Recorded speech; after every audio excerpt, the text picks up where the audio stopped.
मैं एक थाने में कांस्टेबल थी। मेरा नाम रीना है। मेरी शादी को 1.5 साल हो गया। मेरा 6 महीने का एक बेटा भी है। पिछले कुछ दिनों से बीमार भी था।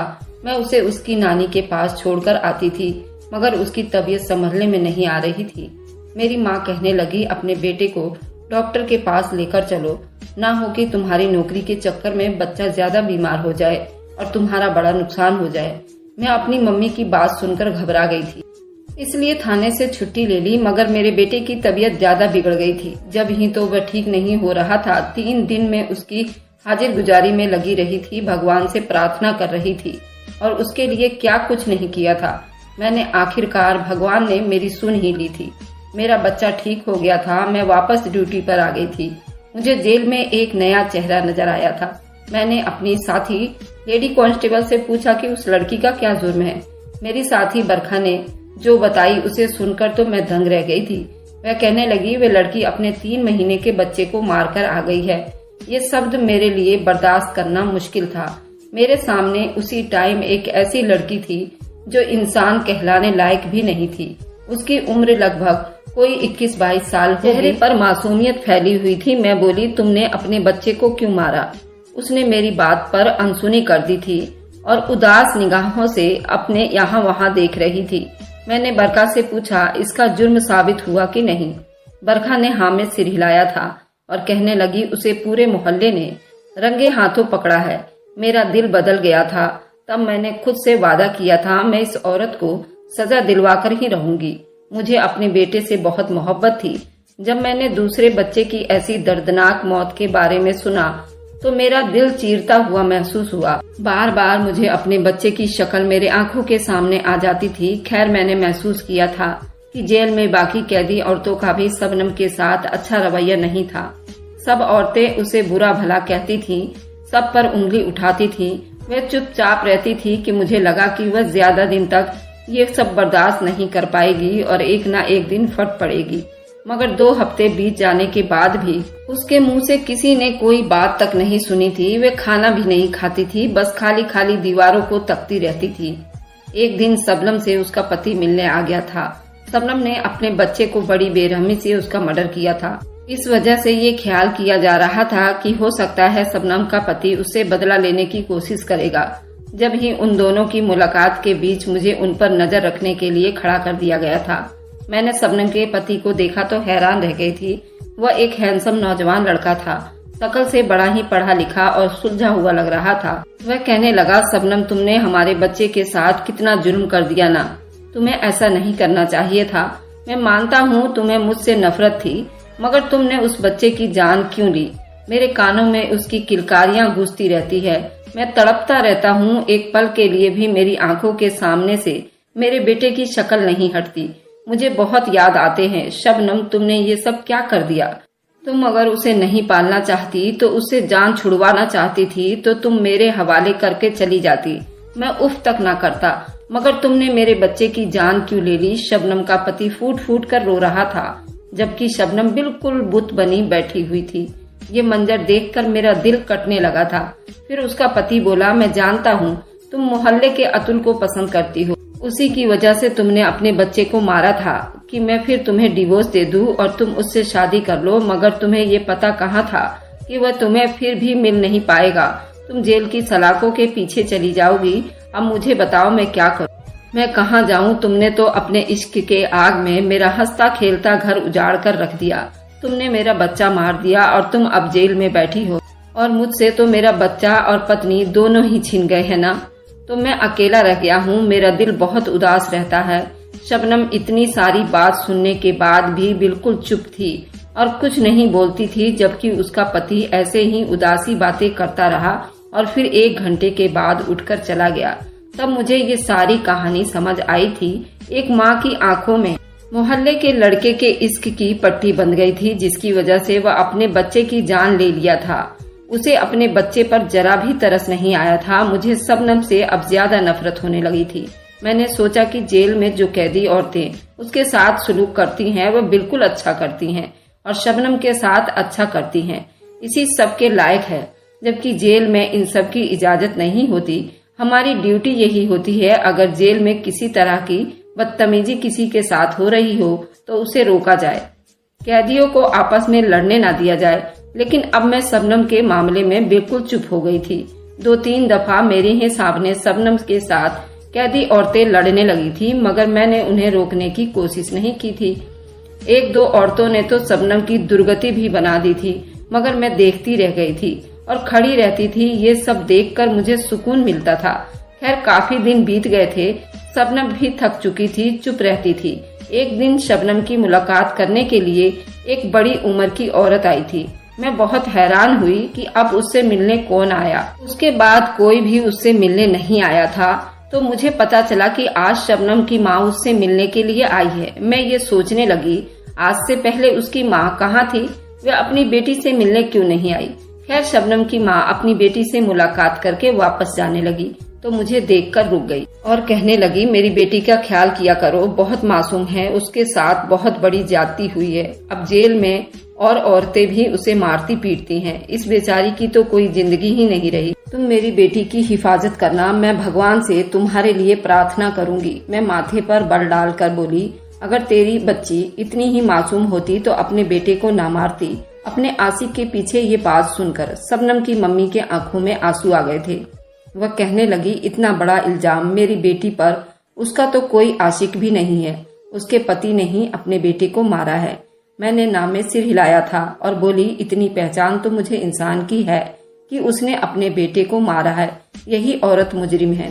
तो शबनम की मम्मी कहने लगी, मैं अपनी बेटी के लिए अदालत तक जाऊंगी और मुझे उम्मीद है कि अदालत की तरफ से उसे माफी मिल जाएगी।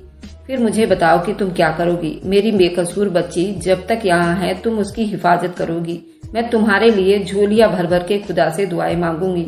मैं बोली, दीदी अपनी बेटी को छुड़वाने की कोशिश मत करो, ये तो सिर्फ एक मुजरिम है। मुझे तो यकीन है कि तुम उसको बचाकर उसकी शादी आगे कर दोगी और वहाँ बच्चे पैदा होंगे तो फिर उनको भी मार देगी।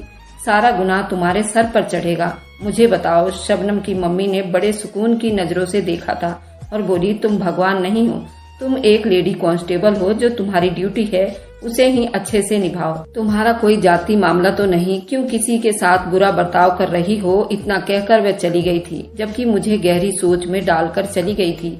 उसकी बात तो सच ही थी। मुझे अपने ड्यूटी सर अंजाम देना चाहिए थी। मुझे किसी कैदी से जाति मामले से क्या लेना देना था। और फिर अगर शबनम की मम्मी सच कह रही थी तो फिर मैं क्या करूंगी। मेरे दिल में अब शबनम के लिए थोड़ी हमदर्दी पैदा हो गई थी। क्या पता शबनम सच में बेकसूर हो। अब अगर कोई कैदी औरत शबनम के साथ बदतमीजियां करती तो मैं जल्दी से उसे रोक दिया करती थी और यही कहती थी, उसके साथ ऐसा दुर्व्यवहार मत करो। अब उस पर कोई हाथ भी नहीं उठाता था। मैंने देखा था शबनम हर टाइम उदास सी परेशान सी रहती थी। शायद उसे अपने बच्चों की जान लेने का मलाल हो रहा होगा।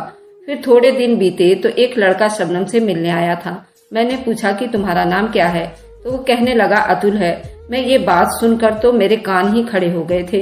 यकीनन शबनम का आशिक था। मैंने उन दोनों की मुलाकात करवा दी थी। इस बार भी पास ही खड़ी थी। मुझे बड़ा शक था आखिर ये बातें क्या करते हैं, तो इसलिए मैं जानबूझकर उनके अगल बगल चक्कर लगाती रही थी। अतुल बार बार यही कह रहा था, शबनम तुमने अपने बच्चे की जान देकर अच्छा नहीं किया। तुम मुझे पसंद करती थी तो ठीक है, मुझे भी तुम अच्छी लगती थी, मगर इसका ये मतलब तो नहीं था कि तुम अपने बच्चे की जान ले लेती। तुम अपने पति से डिवोर्स भी तो ले सकती थी ना।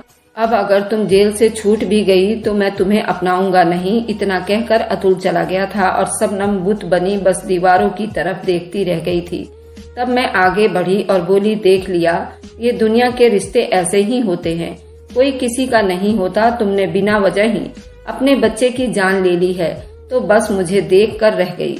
उसने आज भी मुझसे कुछ भी नहीं कहा था। अब मैं शबनम की तरफ की कहानी जानना चाहती थी। मुझे शक होने लगा था कि आखिर मैं शबनम से पूछूं कि उसके दिल में क्या आया था जो उसने अपने बच्चे की जान ले ली थी। अतुल की मोहब्बत क्या माँ की ममता से बड़ी हो गई थी। मैं तो अपने बेटे के बगैर नहीं रह सकती थी। फिर उसके अंदर इतना हौसला कहाँ से आया था। शबनम की कहानी जानने के लिए जरूरी था कि मैं उसके साथ दोस्ती कर लेती। इसलिए अब मैं उस पर गुस्सा नहीं किया करती थी, उस पर और भी ज्यादा ध्यान देने लगी थी। खाना खा लो, क्योंकि वह खाना बहुत कम खाने लगी थी।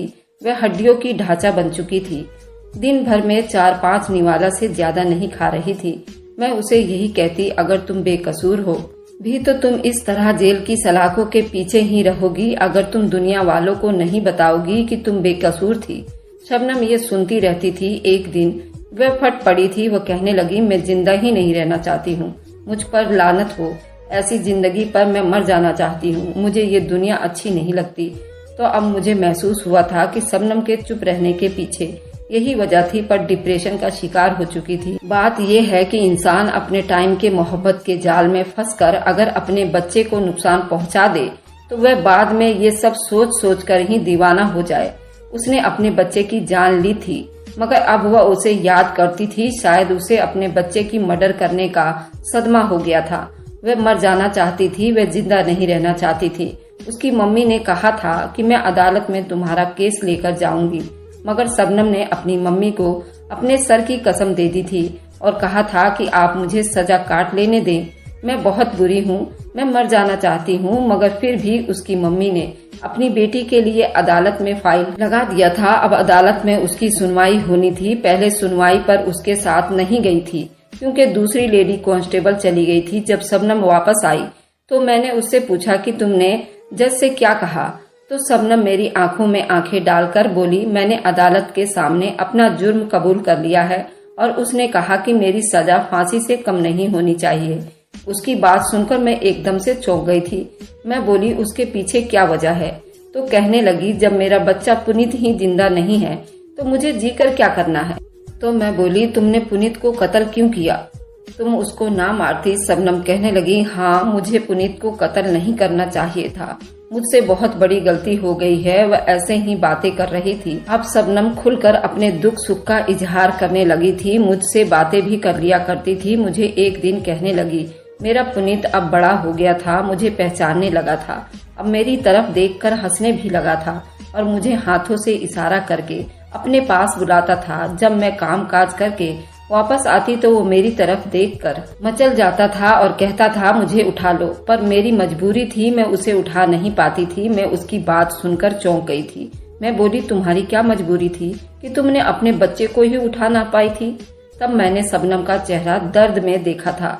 उसने जल्दी से अपने आंसू साफ किया और लेट गई और कहने लगी, मुझे नींद आ गई है, तुम यहाँ से जाओ। मुझे लगने लगा था शायद शबनम कत्ल करने से पहले अपने बच्चे पर जुल्म करती थी, यानी उसे उठाती नहीं थी। हो सकता है उसे दूध के लिए भी तरसाती हो। क्या मजबूरी थी कि तुमने अब अपने बेटे को ही नहीं उठा पाई थी? तब मैं शबनम का चेहरा जर्द होते हुए देखा था। खैर, मुझे दिन ब दिन शबनम के साथ नफरत होती जा रही थी, मगर फिर भी मैं उसके साथ अच्छी थी क्योंकि मैं अब उसका राज जानना चाहती थी। और फिर ये भी तो था ना कि मुझे अपनी ड्यूटी सर अंजाम देना थी। मैं उसके साथ ज्यादती नहीं कर सकती थी। वे अपना जुर्म कबूल करने के बाद ये केस अदालत ने अब खारिज कर दिया था और शबनम को सजाए मौत सुना दी थी। जिस दिन शबनम को मौत की सजा सुनाई थी वह बहुत खुश थी। मैंने उसकी खुशी की वजह पूछी तो कहने लगी, अब मैं अपने बेटे के पास चली जाऊंगी और हमेशा हमेशा उसके साथ रहूंगी। अब तो मैं उसे उठा भी लिया करूंगी, मैं उसके खूब लाड नखरे उठाया करूंगी। तो मैं बोली, इस दुनिया में तुम्हें अतुल की मोहब्बत ने इस तरह अंधा कर दिया था कि तुमने अपने बच्चे का ख्याल नहीं रख पाई। तुम्हें क्या लगता है इतना पाप करने के बाद भगवान तुम दोनों को मिला देगा? तो उसने कंधे उचकाते हुए कहने लगी, मुझे मालूम है कि आगे मेरे साथ क्या होगा, मगर मेरी यही प्रार्थना है कि अगले जन्म में मेरा बेटा मिल जाएगा। खैर, शबनम को हाई कोर्ट ने सजाए मौत सुना दी थी। उसके बाद शबनम की मां ने सुप्रीम कोर्ट में उसकी अर्जी लगा दी थी। इस बात पर शबनम आग बबूला हो गई थी। जब उसकी मम्मी उससे मिलने आई तो वह अपनी मम्मी से लड़ती झगड़ती रह गई थी। कहने लगी, आपने ऐसा क्यों किया? आपने मेरे लिए अदालत का दरवाजा क्यों खटखटाया? मैं जीना नहीं चाहती हूँ, अपने बेटे के पास चली जाऊंगी और आप हैं कि बहाने बहाने से मेरी सजा माफ करवाने के चक्कर में है। मम्मी, आप मुझे जाने दीजिए, मैं जिंदा नहीं रहना चाहती हूँ। शबनम की माँ कहने लगी, तुम्हें मेरे सर की कसम है, इस बार तुम अदालत में झूठ नहीं बोलोगी। तुम पर जो बीता है तुम वो एक एक शब्द सच बताओगी। शबनम बस खाली खाली नजरों से अपनी माँ को देख रही थी। खैर, कुछ दिन बीते। उसके बाद सुप्रीम कोर्ट में उसकी सुनवाई थी। इस बार शबनम के साथ मेरी ड्यूटी लगाई गई थी और दूसरे लेडी कांस्टेबल भी थी। शबनम को अदालत पहुंचा दिया गया था। सुप्रीम कोर्ट के जज ने शबनम को देखा तो पूरा नाम से बुलाया। शबनम अभी भी यही कह रही थी कि उसने ये जुर्म किया है। जज ने शबनम का मेडिकल करवाने के ऑर्डर की थी। उसने कहा कि शबनम के मेडिकल रिपोर्ट मुझे चाहिए। अदालत ने अगली तारीख दे दिया था। मैं शबनम को लेकर वापस आ गई थी और उसका मेडिकल करवाने की तैयारी करने लगी। मैंने शबनम से पूछा कि आखिर ऐसा क्या हो सकता है कि जज को तुम्हारी मेडिकल करवाने की जरूरत पड़ गई है। तब शबनम बोली, मुझे मालूम है, मैं ना ही अपना मेडिकल करवाना चाहती हूँ और ना ही ये चाहती थी कि मेरी सजा की माफी मिले। मैं सिर्फ मर जाना चाहती हूँ। मुझे जीना अच्छा नहीं लगता। मैं बोली, तुम जिंदगी से इस तरह क्यों मायूस हो चुकी हो, मुझे कुछ तो बताओ। शबनम कहने लगी, मैंने अपनी जिंदगी में बड़ी परेशानियां झेली है, मैं बहुत कुछ सहा है, इसलिए मैं मर जाना चाहती हूँ। मैंने कहा, हमारे थाने में कई ऐसे केस हैं जिसमें कातिल भी अपनी सजा माफी के लिए तड़प रहा होता है और वह चाहता है कि उसे माफी मिल जाए, उसे एक मौका दे दिया जाए। फिर तुम क्यों जीना नहीं चाहती? वह रोने लगी थी। बोली, मेरी उम्र अभी कम है, मैं यहाँ से छूट गई तो शायद मेरे माँ बाप मेरी फिर से शादी कर देंगे। शादी नहीं करना चाहती, मुझे मर्द जात से सख्त नफरत है। मैं बोली, अच्छा ऐसा क्यों है? तो कहने लगी, कुछ साल पहले मेरी शादी हुई थी। मेरा पति अब्बास एक अच्छा इंसान था। हम दोनों एक दूसरे का ख्याल रखा करते थे। वह मुझ पर जान निछावर करता था। सब कुछ अच्छा चल रहा था। फिर उम्मीद से हो गई थी तो अब्बास मेरा भी और ख्याल रखने लगा था। मुझे लगा कि मेरी जिंदगी में अब किसी चीज की कोई कमी नहीं रह गई। अब हमारे पास हर चीज थी, लेकिन फिर हमारी जिंदगी में एक तीसरा आदमी आ चुका था जिसकी वजह से हमारा सुकून चैन सब कुछ खराब हो गया था। मैं चौंक गई थी। मुझे लगा शायद शबनम अभी अतुल का नाम ले लेगी, क्योंकि अब्बास और शबनम की जिंदगी में अतुल ही तो आया था ना। लेकिन वह बोली, हमारी जिंदगी में निशा आ गई थी। मैंने बड़ी हैरत से शबनम की तरफ देखा था और बोली, हाँ मैं सच कह रही हूँ, हमारे पड़ोस में एक लड़की आई थी जिसका नाम निशा था। वह बहुत हसीन थी, बहुत प्यारी थी। मेरे पति ने उसे देखा तो वह उस पर लट्टू हो गया था। मुझे उस बारे में कुछ भी पता नहीं था, मगर अब्बास मुझे अक्सर यही कहता था कि हमारे मोहल्ले में एक नई लड़की आई है, निशा, तुम उससे मिलजुल लिया करो, वह बेचारी अकेली रहती है। तो मैं अपने पति को राजी करने के लिए उस लड़की से मिलने लगी थी। मेरी और उसकी अच्छी खासी दोस्ती भी हो गई थी। मैं निशा को अपने घर बुलाती तो अब्बास बहुत खुश होता था। मेरी तबीयत उन दिनों खराब रहती थी। उन दिनों मेरा बेटा इस दुनिया में आने वाला था। तो अब्बास मुझसे कहता कि तुम निशा को अपनी मदद के लिए बुला लिया करो। मैं निशा को अक्सर ही बुला लिया करती थी, मगर मुझे कहाँ मालूम था कि ये औरत मेरी खुशियों की कातिल निकलेगी। ये सब कुछ राज ही रहना था। मगर एक दिन निशा मेरे किचन में चाय बना रही थी और मैं अपने कमरे में लेटी आराम कर रही थी। तो मुझे ख्याल आया कि मुझे भी निशा के पास चले जाना चाहिए। इस तरह अच्छा नहीं लगता कि मैं तो आराम कर रही हूँ और वो मेरे घर में काम कर रही है। इसलिए मैं किचन में गई तो देखा, दंग रह गई कि निशा और अब्बास हाथों में हाथ पकड़े बातें कर रहे थे। अब्बास निशा से कहने लगा कि मैं तुम्हें बहुत जल्द अपना लूंगा। ये सब देखकर मैं तो फट पड़ी थी। मैं बोली, अच्छा ये सब हो रहा था मेरी नाक के नीचे। मुझे तो लगा था कि तुम निशा मेरी दोस्त हो, मगर तुमने मेरी ही दुनिया उजाड़ डाली। अब्बास, मुझे तुमसे इस सब की उम्मीद नहीं थी। अब्बास ने मेरे मुंह पर थप्पड़ मार दिया था। पहला दिन था जब उसने मुझ पर हाथ उठाया था। उसके बाद अब्बास ने मुझे दिन रात मारना पीटना शुरू कर दिया। वह चाहता था कि मेरा बच्चा इस दुनिया में आने से पहले ही खत्म हो जाए। वह मुझे ऐसे मारता था, मेरी रूह तक कांप जाती थी। एक दिन अब्बास ने मुझे मेरे बाजू पर इतना मारा था कि बाजू ही टूट गया था। 5 दिन बाद मेरी डिलीवरी हो गई थी। अस्पताल वालों ने पूछा कि हाथ पर क्या हुआ है, तो अब्बास ने झट से कह दिया था कि सीढ़ियों से गिर गई है, जबकि ऐसा कुछ भी नहीं था। अब्बास ने खुद से मेरा बाजू तोड़ दिया था।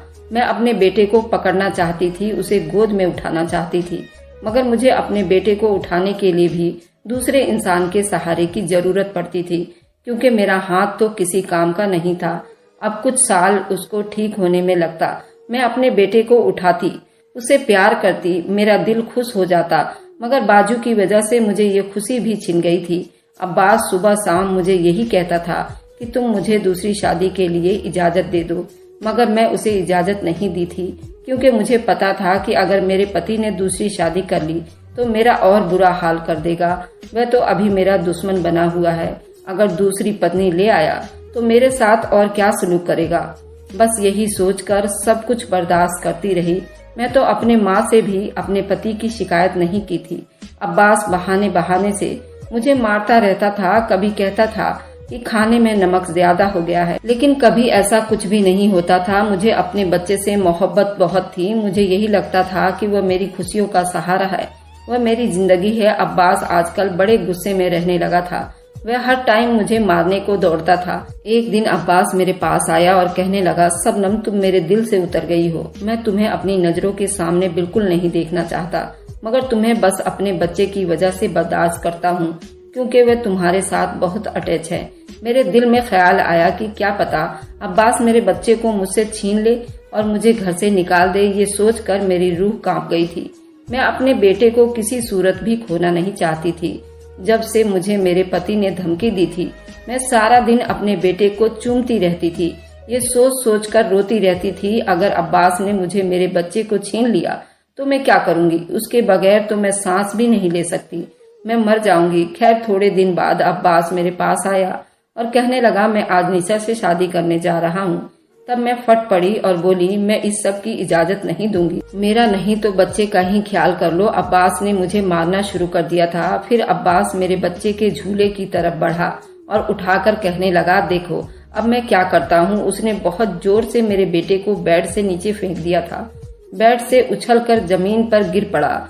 उसकी एक सिसकी तेजी से हुई थी। उसके बाद वो पूरी तरह चुप हो गया था। मैं चीखने चिल्लाने लगी थी। भागकर मैं अपने बच्चे के पास जाना चाहती थी, मगर अब्बास ने मेरा हाथ पकड़ लिया था। मेरे 6 माह के नन्हे से बच्चे को मेरी आंखों के सामने दम तोड़ा था।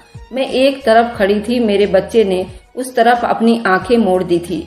उसकी आंखों में बहुत शिकायत है। उसके चेहरे पर दर्द के असर दिख रहे थे। उसके लबों पर शिकवा था। मेरे बच्चे की आंखों में फरियाद थी। वह चाहता था कि मैं उसे उठा लूं, उसको तसल्ली दूं, मगर मेरे पति ने मेरा हाथ नहीं छोड़ा था।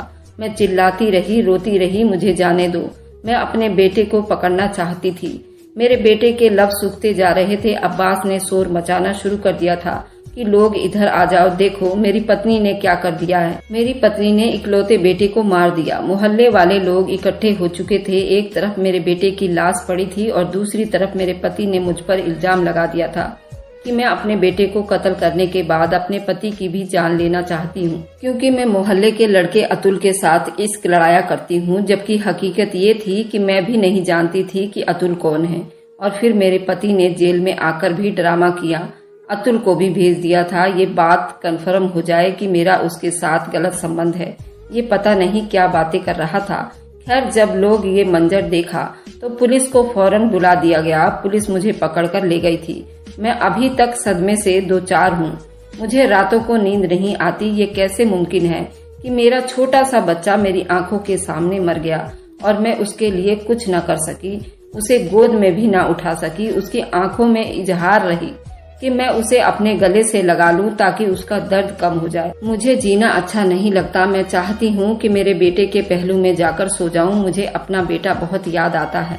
शबनम रोने लगी थी। मैंने उससे कहा, सब्र करो। मैंने उसे दिलासा दिया था, मगर मुझे मालूम नहीं था कि शबनम ने सच कहा था या मनगढ़ंत कहानी सुनाई थी। खैर फिर शबनम की केस का सुनवाई का दिन भी आ गया था। शबनम को अदालत में सुनवाई के लिए ले जाया गया था तो जज ने उसकी मेडिकल रिपोर्ट देखी तो कहने लगा, आपका हाथ कैसे टूटा था। तब शबनम फूट फूट कर रोने लगी थी। उसने सारी दास्तान सुना दी। मेडिकल रिपोर्ट में ये साबित हो चुका था कि शबनम पर बड़े दिन तक उस पर बहुत अत्याचार होता रहा था। उसके जिस्म की कई हड्डियां टूट चुकी थी। उसके जिस्म पर जख्मों के निशान थे, मगर ये सब कुछ छुपाकर बैठी हुई थी। वह मर जाना चाहती थी। उसका बेटा जो मर गया था, मैं शबनम को ही कसूरवार समझती रही थी, मगर बेचारी तो बेकसूर निकली थी। अब मुझे अपने रवैये पर अफसोस हो रहा था। खैर थोड़े दिन बाद अदालत की सुनवाई फिर से हुई और उसके बाद अदालत ने फैसला किया कि शबनम बेकसूर है और उसे बाइज्जत बरी कर दिया गया था जब जेल की सलाखों से निकलकर अपने घर जा चुकी थी।